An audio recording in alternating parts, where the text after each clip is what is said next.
কুল হুয়াল্লাহু আহাদ আল্লাহুস সামাদ লাম ইয়ালিদ ওয়া লাম ইউলাদ ওয়া লাম ইয়াকুল লাহু কুফুয়ান আহাদ।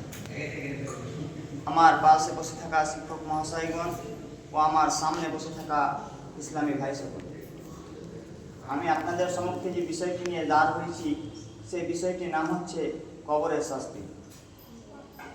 মানুষের মরণের পর বড় ভয়াবহ, কঠিন ও জটিল তিনটি স্থান রয়েছে যেখানে মানুষের কোনো সহযোগিতা থাকবে না, সেখানে মানুষ হবে বড় অসহায় এবং নিরুপায়। সেদিন মানুষ যে কত অসহায় হয়ে পড়বে তা ভাষায় প্রকাশ করা সম্ভব নয়।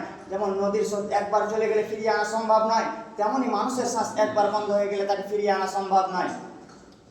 কুরআনের মধ্যে একটি আয়াতের মধ্যে বলেন, ওয়ালাউ তারা ইযিয যালিমুনা ফি গামারাতিল মাউত আল মালাইকাতু বাসিতু আইদিহিম আখরিজু আনফুসাকুম আল ইয়াওমা তুজজাউনা আযাবাল গুনি বিমা কুনতুম তা'কুলুনা আলাল্লাহি গায়রাল হাক্কি ওয়া কুনতুম আন আয়াতিহিম তাস্তাকবিরুন।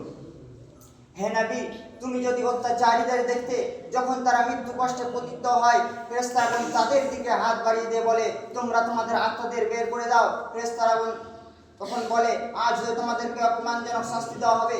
অপমানজনক শাস্তির কারণ হচ্ছে তোমরা আল্লাহকে অমান্য করে চলতে এবং আল্লাহর কোরআনের আয়াতকে অমান্য করে চলতে। এই আয়াত দ্বারা প্রমাণিত হয় যে আমাদেরকে মৃত্যুর সময় অপমান করা হবে এবং মৃত্যুর পরে অপমানজনক শাস্তি দেওয়া হবে। আর অপমানজনক শাস্তি, যে শাস্তিটা দেওয়া হবে সেই শাস্তির নাম হচ্ছে কবরের শাস্তি।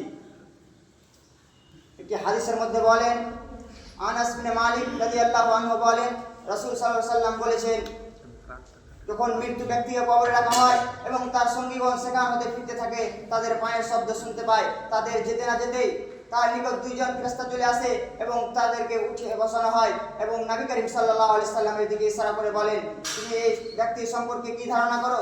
তখন তিনি বলবেন, তিনি যদি ঈমানদার হন তাহলে তিনি বলবেন, হ্যাঁ আমি জানি উনি হচ্ছে আল্লাহর দাস এবং আল্লাহর রাসূল।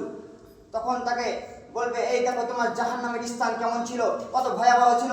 আল্লাহ তাআলা তোমার সেই জাহান্নামের স্থানকে জান্নাতে পরিণত করে দিয়েছে। তখন সে তার জান্নাতের স্থান দেখে অনেক খুশি হবে। তারপরে অন্য ব্যক্তিকে জিজ্ঞাসা করবে যে তুমি এই ব্যক্তির সম্পর্কে কি ধারণা করতে? তখন তিনি বলবে, আমি তো জানি না, মানুষ যাই বলতো আমিও তাই বলতাম, প্রকৃত সত্য কি ছিল তা আমার জানা নেই। তখন তাকে বলবে, তুমি তোমার জ্ঞান দ্বারা বোঝার চেষ্টা করনি কেন? তুমি তোমার বিবেক দ্বারা বোঝার চেষ্টা করনি কেন? তুমি আল্লাহর কিতাব পড়ে বোঝার চেষ্টা করনি কেন?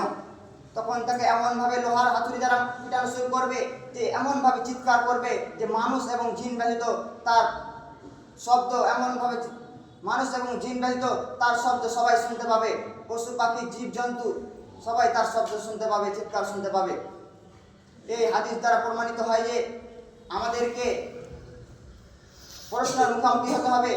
আমরা প্রশ্ন, নবী করিম সাল্লাল্লাহু আলাইহি ওয়াসাল্লাম প্রশ্নগুলি বলে দিয়ে গেছেন এবং প্রশ্নগুলির উত্তরও বলে দিয়ে গেছেন। আমরা যদি প্রশ্নের উত্তর ভালোভাবে না, ঠিকভাবে না দিতে পারি, তাহলে আমাদেরকে সেই লোহার হাতুড়ি দ্বারা পিটানো শুরু করবে। আর মানুষ এবং জিন ব্যতীত সেই আওয়াজ সবাই শুনতে পাবে, জীব জন্তু সবাই সেই আওয়াজ শুনতে পাবে। এখান থেকে আমার বক্তব্য দিচ্ছি। আসসালামু আলাইকুম।